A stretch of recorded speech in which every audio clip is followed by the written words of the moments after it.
It's a fire Florida firefighters are still in the thick of. Only this time, the flames are lawmakers who have yet to recognize the link between fighting fires and getting cancer. Katie LeGrone is live for us to explain why Florida remains among a shrinking list of states yet to pass laws to help firefighters with cancer.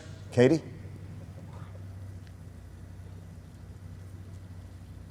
Michael Kelly, it is now a proven fact. Firefighters have an increased risk of certain cancers. Why? Well, look around you. There's hazardous materials all around us, from plastic water bottles like this one to synthetics on your clothes, furniture, even bags like this one, when engulfed in flames, can emit dangerous, toxic materials. For a structured fire. We go out and deal with the things that nobody else wants to deal with. I want to save someone else's life. Fully involved. But what happens when the people that give their life for yours need you to fight for them? Spawning on the scene. Training Bureau, this is Firefighter Babcock. Kathy Babcock is a third-generation firefighter. My dad was a firefighter, my grandfather was a firefighter. Third generation to get cancer. How am I going to tell my kids? That's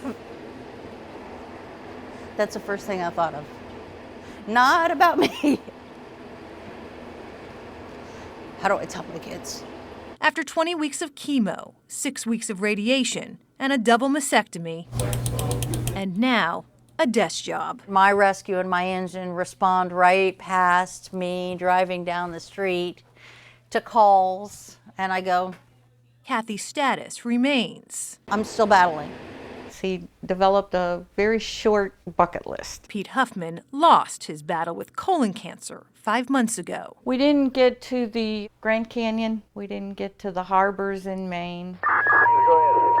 They are among the now all too familiar portraits of Florida firefighters who spent years running into burning buildings, but couldn't run away from cancer. All available manpower. Tomorrow, somebody else is going to get diagnosed with cancer out of the fire service. And we got to do what we can to protect.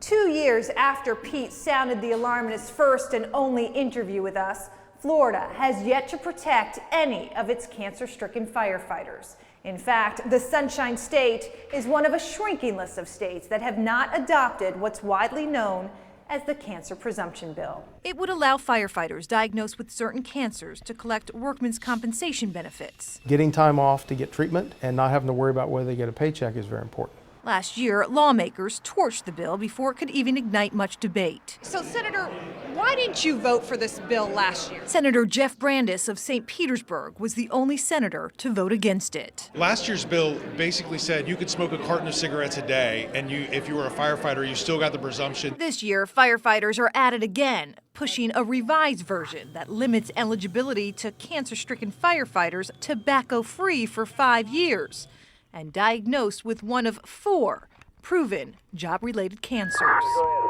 I miss my gear, I miss firefighting. Kathy's breast cancer is not one of them. Still, she's pleading to lawmakers. Please, please, for the sake of my brothers and sisters that are out there, it's got to pass this year.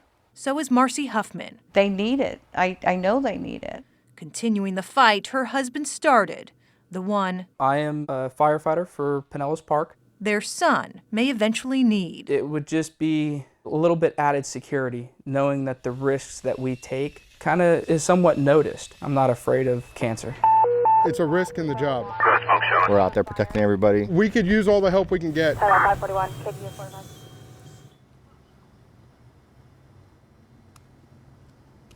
And finances, another big part of this equation, especially for city and county governments that would incur the cost of this added benefit. Now, this bill just sailed through one Senate committee meeting, but still has a long way to go in both the Senate and House. Michael Kelly, back to you guys.